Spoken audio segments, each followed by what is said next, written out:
there are some apps that, there's one called Storyworth that asks a question each week.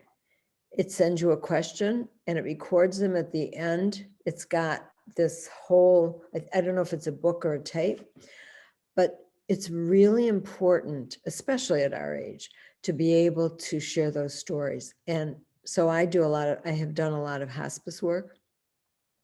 There was a woman who was 49 years old who was dying. I was called to her bed to help her do some kind of legacy project, because that's really what I've devoted my life to since I retired.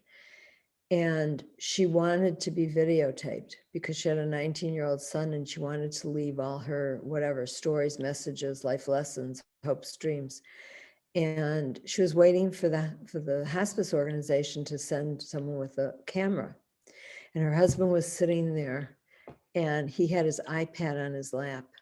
And I looked at him and I said, "You do not need to wait for a videographer.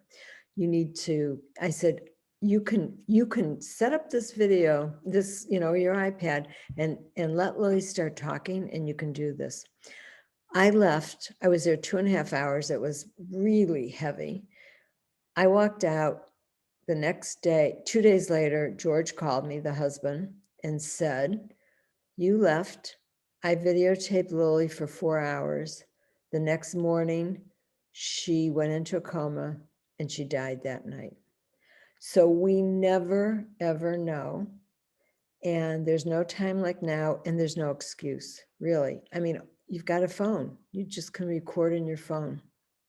It's lost and it's a shame. And those survivors who have children who they didn't tell their stories to, some of them would skip their children and tell their grandchildren, because it's easier to talk to a grandchild than it is a child sometimes. They don't want to put that pain on their own children, but one generation after is sometimes easier.